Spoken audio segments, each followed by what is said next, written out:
Hello दोस्तों, मैं सरला Yadav SY Hindi platform पर एक बार फिर से आप सभी का हार्दिक अभिनंदन करती हूं। और आज हम आए हैं अपने एक नए पाठ के साथ, नए टॉपिक के साथ।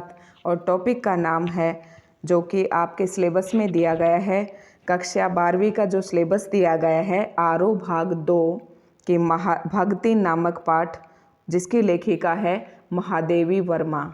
भक्ति नामक पाठ जिसकी लेखिका है, पाठ का नाम है भक्तिन।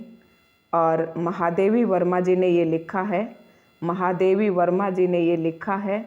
आज हम इस पाठ का सारांश पढ़ेंगे कि इस पाठ में क्या कहा गया है, जो कि आने वाले सभी कम्पिटिटिव एग्ज़ाम्स के लिए मोस्ट इम्पोर्टेंट है। ये सिलेबस जो है EMRS, estate, TGT PGT, estate और KVS, DSSB सभी में ये सेम ही पूछा जाता है।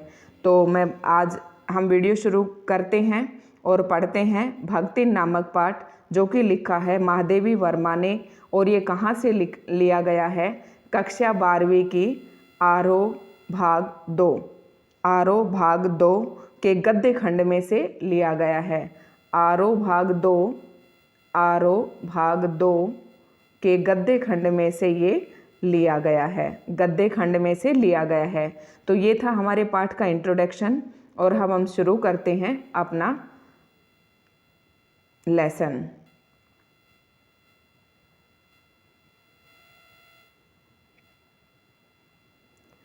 भक्तिन महादेवी वर्मा द्वारा रचित एक प्रसिद्ध संस्मरणात्मक रेखा चित्र है। आप देखिए, जब ऑब्जेक्टिव क्वेश्चंस आपके सामने आएंगे, ऑब्जेक्टिव क्वेश्चंस, तो एक ही क्वेश्चन बन जाता है सीधा, महादेवी वर्मा द्वारा रचित भक्तिन पाठ महादेवी वर्मा की कौन सी विधा या किस प्रकार की एक विधा है? किस प्रकार की एक विधा है? एक प्रसिद्ध संस्मरणात्मक रेखा चित्र है। रेखा चित्र खींचा गया है संस्मरण का। ये हमने आपको बता दिया था कि जो अपनी पुरानी याद के आधार पर जो रचना करते हैं हम, उसे हम संस्मरण कहते हैं। तो जो भक्तिन पाठ है, ये महादेवी वर्मा जी ने लिखा है और ये उनके द्वारा रचित एक प्रसिद्ध संस्मरणात्मक रेखा चित्र है। यहीं से आपका एक क्वेश्चन ऑब्जेक्टिव बन जाता है। यह उनकी प्रसिद्ध रचना स्मृति की रेखाओं में संकलित है। इनका जो संग्रह है स्मृति की रेखाएं, उसमें संकलित है। भक्तिन महादेवी वर्मा की एक समर्पित सेविका थी। कौन थी भक्तिन? महादेवी वर्मा की सेविका। महादेवी वर्मा जी के पास जब टाइम नहीं रहता था और उसने अपना काम संभालने के लिए, घर का काम संभालने के लिए उसने एक औरत को रखा, जिसका नाम था भक्तिन। उसको सेविका आप कह सकते हैं महादेवी वर्मा जी की। उन्होंने इस रेखा चित्र में अपनी सेविका भक्तिन के अतीत और वर्तमान का परिचय दिया है। इस पाठ का प्रमुख भावार्थ क्या है? इस पाठ में, भक्तिन पाठ में क्या बताया महादेवी वर्मा जी ने? भक्तिन का जो अतीत था और जो उसका वर्तमान था, अतीत और वर्तमान का परिचय दिया है। प्रस्तुत पाठ का सार इस प्रकार से है। तो आप ध्यान रखेंगे, एक आपका क्वेश्चन बन जाता है कि भक्तिन पाठ में महादेवी वर्मा ने क्या दर्शाया है। तो क्या दर्शाया है? भक्तिन के अतीत और वर्तमान का परिचय ये दिया है। इसमें भक्तिन का अतीत कैसा था और उसका वर्तमान कैसा था। वर्तमान में तो वो उस समय महादेवी वर्मा जी के साथ ही थी, तो ये बताया है कुछ पल जो महादेवी वर्मा जी ने इनके साथ बिताए थे। तो इन्होंने इस संस्मरण की रचना की। भक्तिन का व्यक्तिगत परिचय। अब हम इस पाठ में देखो, NCERT के पाठ को हूबहू न पढ़ के हम यहाँ ये इस सारांश इसलिए पढ़ रहे हैं कि HPSC का जो पेपर होगा वो सब्जेक्टिव होगा और उसमें हमें लिखना है। अब आपके पास क्वेश्चन आ जाता है कि भक्तिन का व्यक्तिगत परिचय 200-250 शब्दों में लिखिए, तो आपको आसानी रहेगी लिखने में। और जब हम पाठ का सार पढ़ लेते हैं तो हमें पता रहता है कि संपूर्ण पाठ में क्या बात कही गई है।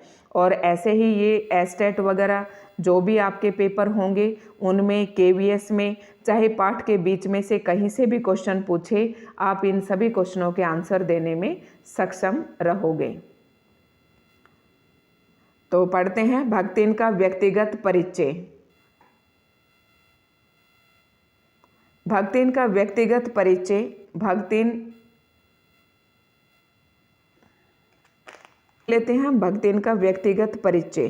क्या दिया है लेखिका ने भक्तिन का व्यक्तिगत परिचय में? नंबर 1 पाठ में क्या पढ़ेंगे? भक्ति का व्यक्तिगत परिचय।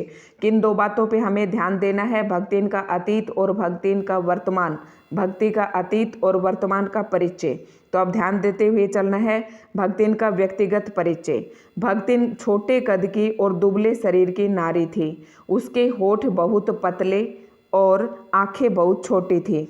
उसके होठ बहुत पतले और आंखें बहुत छोटी थी। अभी देखो, एक बार 12th क्लास का एक एग्ज़ाम था और 12वीं का जो एग्ज़ाम था बोर्ड क्लास का, उसमें क्वेश्चन पूछा था कि भक्तिन के होठ कैसे थे। तो सोचने में तो सोचेंगे भक्तिन ऐसी ही होगी, लेकिन भक्तिन के होठ कैसे थे? पतले थे। भक्तिन के होठ पतले थे और आंखें कैसी थी? उनकी छोटी थी। जिनसे उनका दृढ़ संकल्प और विचित्र समझदारी झलकती थी।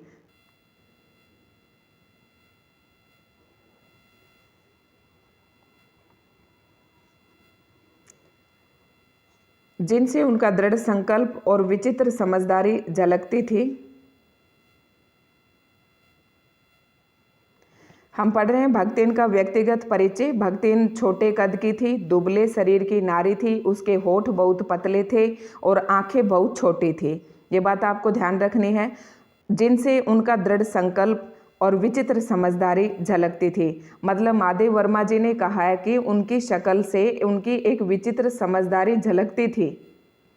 वह गले में कंठी माला पहनती थी और अहिर कुल में जन्मी इस नारी की आयु 75 साल के लगभग थी। उसका नाम लक्ष्मीन था, लेकिन उसने लेखिका से ये निवेदन किया कि वह अपने इस नाम से उसे न पुकारे। उसके गले में कंठी माला को देखकर ही लेखिका ने उसे भक्तिन कहना शुरू किया। अब आपका क्वेश्चन यहाँ ये बन सकता है कि लेखिका ने उसे भक्तिन कहना क्यों शुरू किया? क्योंकि वो गले में कंठी पहनती थी और उसकी कंठी को देखकर ही लेखिका ने उसे भक्तिन कहना शुरू किया। एक बार फिर से आपको रिवाइज कर देती हूँ, ये भक्तिन कैसी थी? भक्ति का हम व्यक्तिगत परिचय दे रहे हैं। भक्तिन जो थी दुबले पतले और छोटे कद की औरत थी, नारी थी। वह बहुत छोटे, होठ बहुत पतले थे, आंखें बहुत छोटी थी, जिससे उनका दृढ़ संकल्प और विचित्र समझदारी झलकती थी। गले में कंठी पहनती थी। अहिर कुल में जन्मी। कौन से कुल में जन्मी? अहिर कुल में जन्मी। 75 साल के लगभग थी। उसका नाम लक्ष्मीन था, लेकिन लेखिका से उसने ये निवेदन किया कि वह कृपया मुझे मेरे लक्ष्मीन नाम से न पुकारे। उसके गले में कंठी माला को देखकर लेखिका ने उसे भक्तिन कहना शुरू किया। अहिर कुल में जन्मी भक्तिन सेवा धर्म में अत्यधिक निपुण थी। मतलब भक्तिन जो थी अहिर कुल में जन्मी थी और सेवा धर्म में अत्यधिक निपुण थी। लेखिका ने भक्तिन की कर्मठता, उनके प्रति लगाव व सेविका धर्म के कारण ही उसकी तुलना अंजनी पुत्र महावीर हनुमान जी से की है। वह विनम्र स्वभाव की नारी थी। कैसे स्वभाव की नारी थी? विनम्र स्वभाव की। अब उनका कर्मठता, उनका जो वो भक्तिन का जो सेवा धर्म था, उसको देखते हुए उस भक्तिन की जो कर्मठता थी सेवा धर्म की और लेखिका के प्रति जो उसका लगाव था, उसी के कारण भक्तिन को महादेव वर्मा जी ने उसकी तुलना अंजनी पुत्र महावीर हनुमान जी से की। जिस तरह से हनुमान जी हमेशा भगवान राम की सेवा करते रहते थे और इनकी सेवा धर्म ही उनका एक लक्ष्य था, ठीक इसी प्रकार से भक्तिन का भी महादेव वर्मा की सेवा करना और सेविका धर्म में निपुण और उसकी कर्मठता और भक्ति से महादेव वर्मा जी के जो प्रति उनका लगाव था, इसी के कारण उसकी जो तुलना किसके साथ की? महावीर हनुमान जी के साथ की। आई होप आप समझ गए होंगे। इसमें समझने वाला तो कोई बात है ही नहीं ज़्यादा। तो ये क्या था? भक्तिन का व्यक्तिगत परिचय। आप समझ गए हो भक्तिन कैसे थी? छोटे कद की थी, पतले होठ थे, दुबले पतले शरीर था, गले में कंठी पहनती थी। सेवा धर्म में महादेवी वर्मा ने भक्तिन की तुलना महावीर हनुमान जी, अंजनी पुत्र महावीर से की है और गले में कंठी के कारण ही लेखिका ने उनको भक्तिन कहना शुरू किया।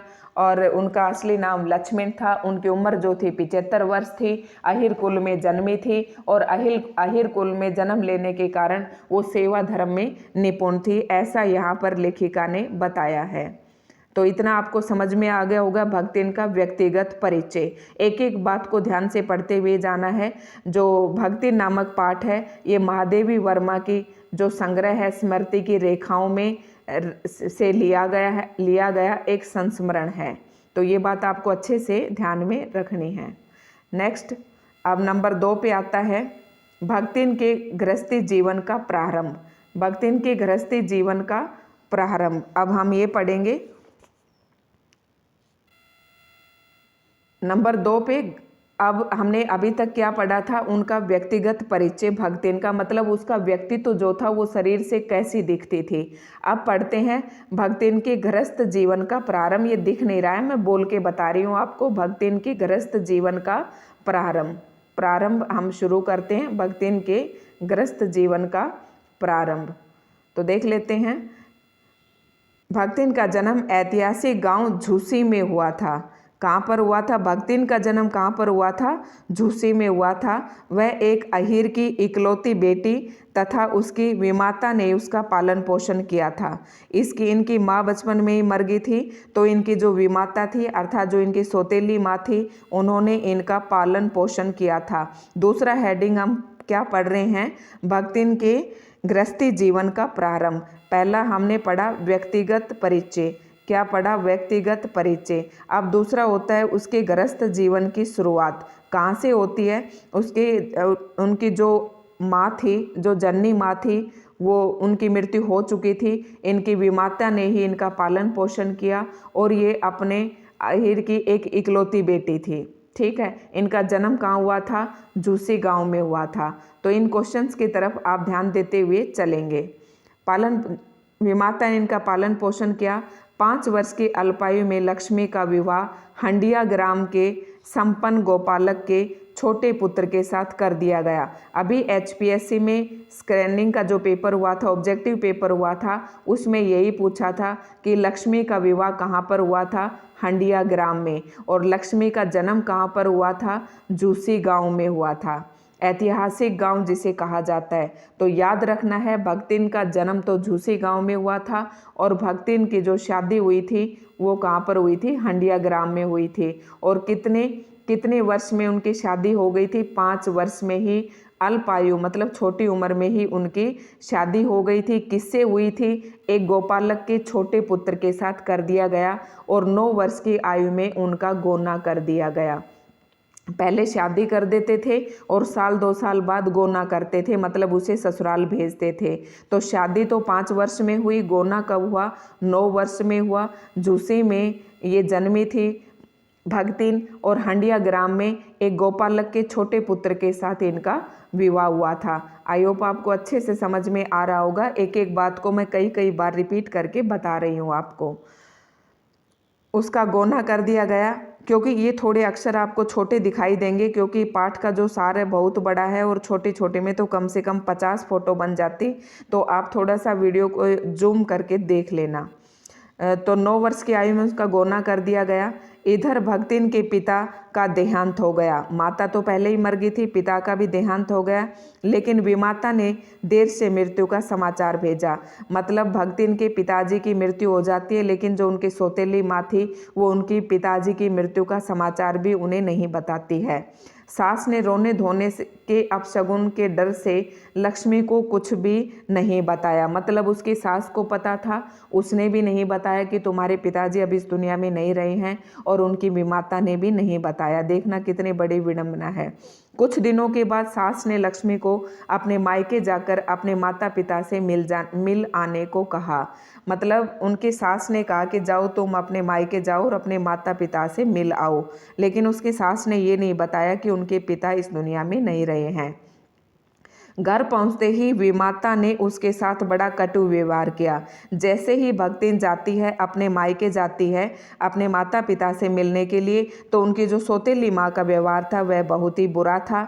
अतः लक्ष्मी वहाँ से पानी पिए बिना ही अपने ससुराल चली आई। मतलब वो जिस पैरों से गई थी उन्हीं पैरों से वापस आ गई।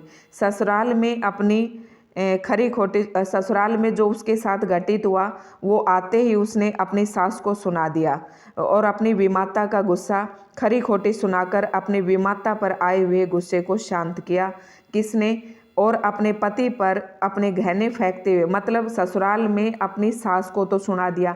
देखो जब वो अपने मायके गई, उसकी विमाता ने उसके साथ कटु व्यवहार किया, वह उन्हीं पैरों से वापस अपने ससुराल आ जाती है और अपनी विमाता का गुस्सा जो है अपनी सास पर सुना देती है, उन्हें उतार देती है, उन्हें खरी खोटी सुनाती है और जो गहने पहन कर गई थी वो अपने पति पर उतार कर फेंक देती है और अपने पिता की मृत्यु का समाचार सुनाया। मतलब उसने अपना सारा गुस्सा उड़ेल दिया।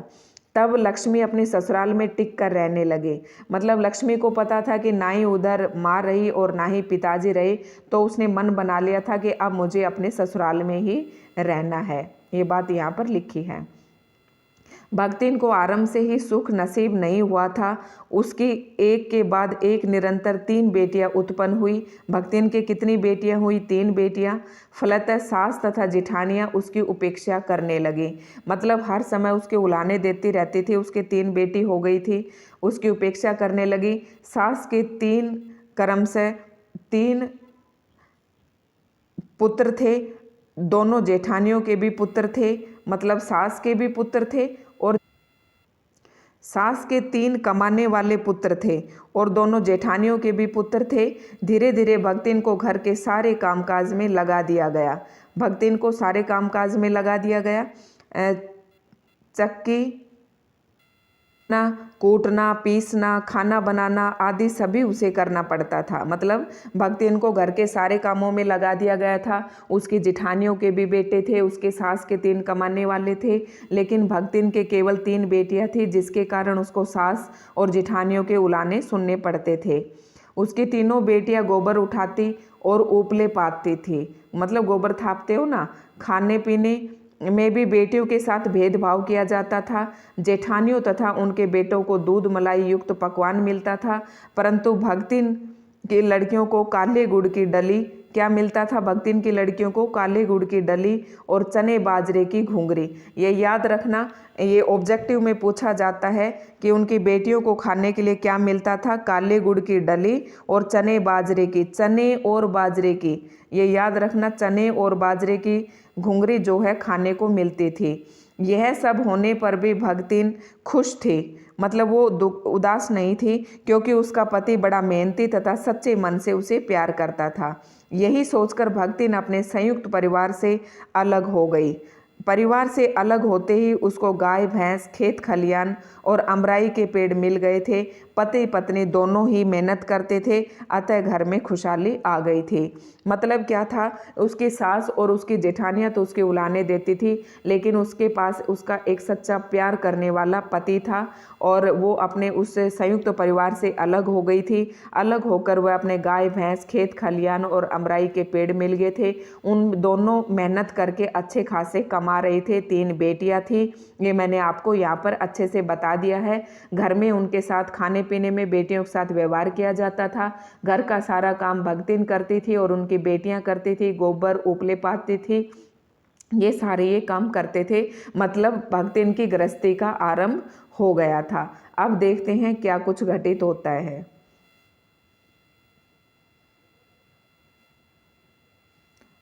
दोनों छोटी बेटियों का विवाह करने के बाद उसके बड़े दामाद, नेक्स्ट आता है हमारे पास भक्तिन के पति का देहांत। मतलब हमने सबसे पहले पॉइंट पे क्या पढ़ा? भक्तिन का व्यक्तिगत परिचय, फिर भक्तिन की गृहस्थी की शुरुआत, अच्छी खासी शुरुआत हो जाती है। दोनों पति पत्नी मेहनत करके कमाते हैं, तो तुरंत क्या, फिर उसके बाद क्या हो जाता है? भक्तिन के पति का देहांत। नंबर 3 पर पॉइंट पे भक्तिन के पति का देहांत। ये जो पाठ का क्रम है, हम सिलसिलेवार पढ़ रहे हैं कि कौन सी घटना किसके बाद घटित होती है।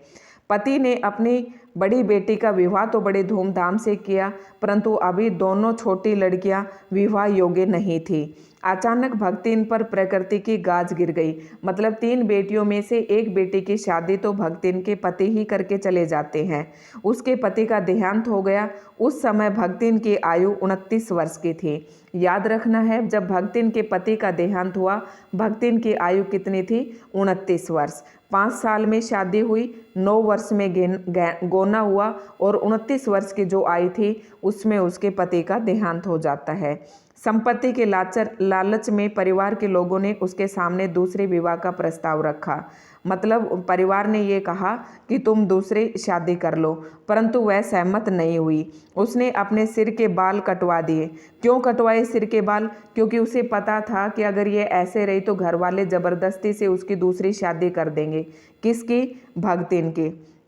सिर के बाल कटवा दिए और गुरु मंत्र लेकर गले में कंठी धारण कर ली। वह स्वयं अपने खेतों की देखरेख करने लगी। छोटी बेटियों का विवाह करने के बाद उसने बड़े दामाद को घर जमाई बना लिया। मतलब क्या हुआ, उसके एक बड़ी बेटी की शादी तो कौन करके चला गया था? उसके पति करके चले गए थे। और फिर उसके पति का देहांत हो जाता है, वो अपने बाल मुंडवा लेती है ताकि घर वाले उसके ऊपर दूसरी शादी का दबाव न दे। तो उसके बाद ये अपनी दोनों छोटी बेटियों का भी विवाह कर देती है। परंतु देखिए, और अपना जो उसका सबसे बड़ा दामाद था उसे घर जमाई बना लेती है। क्यों बना लेती है? क्योंकि उसके खुद का अपना बेटा नहीं था, तो वो अपने बड़े दामाद को अपने घर पर रखने लग जाती है। परंतु बदकिस्मती तो भगतिन के साथ लगी हुई थी। शीघ्र उसकी बड़ी लड़की भी विधवा हो गई। परिवार वालों की नज़र अब भी भगतिन की संपत्ति पर थी, क्योंकि भगतिन के कोई बेटा नहीं था। भगतिन के जेठ का बड़ा लड़का विधवा बहन का विवाह, भगतिन का जो जेठ का बड़ा लड़का था वह लड़का विधवा बहन का विवाह अपने तीतरबाज साले से करवाना चाहता था। मतलब भगतिन की जो लड़की, बड़ी लड़की विधवा हो गई थी, उसका पुनर्विवाह जो भगतिन का जेठ का बड़ा बेटा था वो उसके जो बड़ा बेटा था वो अपने तीतरबाज साले से करना चाहता था। परंतु भगतिन की विधवा लड़की ने अस्वीकार कर दिया। अब माँ बेटी दोनों ही अपनी संपत्ति की देखभाल करने लगी। एक दिन भगतिन घर पर नहीं थी। तीतरबाज बेटी को कोठरी में ले जाकर घुसा और उसने भीतर से द्वार बंद कर लिए। इसी बीच तीतरबाज के समर्थकों ने गांव वालों को वहां बुला लिया। मतलब क्या हुआ कि जब उसने शादी से मना कर दिया तो उसने एक चाल चली और उसकी भगतिन की बेटी को लेकर कमरे में बंद कर लिया। और फिर उसने क्या किया, इसी बीच जो तीतरबाज के समर्थक थे, मतलब जो उसकी बात को सपोर्ट कर रहे थे, वहां पर सभी को इकट्ठा कर लिया। भगतिन की बेटी ने तीतरबाज की अच्छी प्रकार पिटाई की और कुंडी खोल दी। वाह! उसे घर से निकाल दिया। लेकिन तीतरबाज ने यह तर्क दिया कि वह तो लड़की के बुलाने पर कमरे में दाखिल हुआ था। देखो, ये उसने झूठ बोल दिया। यहाँ पर आप कहानी को क्रम से सिर्फ ध्यान में रखते जाइएगा। आखिर में गांव में पंचायत बुलाई गई। भगतिन की बेटी ने बार बार तर्क दिया कि वह तीतरबाज झूठ बोल रहा है, अन्यथा वह उसकी पिटाई क्यों करती। परंतु पंचों ने कलयुग को ही इस समस्या का मूल कारण माना और यह आदेश दे दिया कि वह अब दोनों पति पत्नी के रूप में रहेंगे। देखा, क्योंकि उसने उसके पति की मृत्यु होने के बाद उसने शादी से मना कर दिया, तो ये खेल रचा गया सारा। और जो पंचायत हुई उसने किसको करार दिया कि ये तो कलयुग का है। आजकल ज़माना ही ऐसा है, चाहे लड़की की गलती हो या ना हो, फिर भी कह देते हैं ना ये कलयुग है। आजकल ऐसा ही ज़माना है। वह अब दोनों पति पत्नी के रूप में रहेंगे। पंचायत ने यह फैसला दिया कि अब ये तीतरबाज का साला और भगतिन की बेटी दोनों पति पत्नी के रूप में रहेंगे। भगतिन और उसकी बेटी कुछ भी नहीं कर पाए। यह विवाह सफल नहीं हुआ। तीतरबाज एक आवारा किस्म का आदमी था और कोई काम धाम नहीं करता था। अतः भगतिन का घर गरीबी का शिकार बन गया। भगतिन कैसे होगी? गरीब हो गई। जब तो पहले तो दोनों माँ बेटी मिलकर कमाते थे, हालत यहाँ तक बिगड़ गई कि लगान चुकाना भी कठिन हो गया। जमींदार ने भगतिन को भला बुरा कहा और दिन भर कड़ी धूप में खड़ा रखा। भगतिन इस अपमान को सहन नहीं कर पाई और वह कमाई के विचार से दूसरे ही दिन शहर चली गई। तो देखना, ये हम पहले पॉइंट वाइज पढ़ रहे थे। सबसे पहले हमने भगतिन का व्यक्तिगत परिचय पढ़ा, फिर भगतिन की गृहस्थी की जो शुरुआत होती है, हमने वह पढ़ा। और तीसरे नंबर पर क्या पढ़ा हमने? भगतिन के पति का देहांत पड़ा। जब तक गृहस्थी की शुरुआत हुई, पति पत्नी मिलकर अच्छे से काम कर रहे थे, बड़ी बेटी की शादी भी कर दी थी। लेकिन अचानक से क्या होता है, उसके पति का देहांत हो जाता है। वो अपने सबसे बड़े दामाद को घर जमाई रख लेती है, और घर जमाई रख लेती है तो बदकिस्मती यहाँ भी उसका पीछा नहीं छोड़ती और उसके जवाई की भी, उसकी बेटी भी विधवा हो जाती है। फिर ये सारा प्रोपेगेंडा होता है जो अभी अभी हमने पढ़ा। तीतरबाज जो वो उसका जेठा सेठानी का बड़ा बेटा था वो क्या चाल चलता है, और ये सारा हमने यहाँ पर पढ़ा है। अब हम देखते हैं अब क्या हुआ कि मतलब वो तीतरबाज कुछ कमाता, उसका साला जो था मतलब उसकी बड़ी बेटी की जो ज़बरदस्ती से शादी की गई थी वो कुछ कमाता धमाता तो था नहीं। अब भगतिन के पास इतने भी पैसे नहीं थे कि वो लगान चुकाता। अब जमींदार उसके पास आते, उसे सजा देते, कुछ भला बुरा कहते, भगतिन को कड़ी धूप में खड़ा रखते। तो ये सब बातें, भगतिन एक स्वाभिमानी औरत थी, उसने ये सब सहन नहीं किया और वो शहर की तरफ चल देती है कमाने के लिए। और अब उसके जो मिलन है वो किसके साथ होता है, महादेवी वर्मा के साथ होता है। महादेव वर्मा के घर में वो काम करने के लिए रुक जाती है। अब देखते हैं हम, कर पाई वह कमाई के विचार से दूसरे दिन ही शहर चली गई। भगतिन के जीवन के दुख का अंतिम पड़ाव, भगतिन के जीवन के दुख का अंतिम पड़ाव, टूटी हुई चांद, टूटी हुई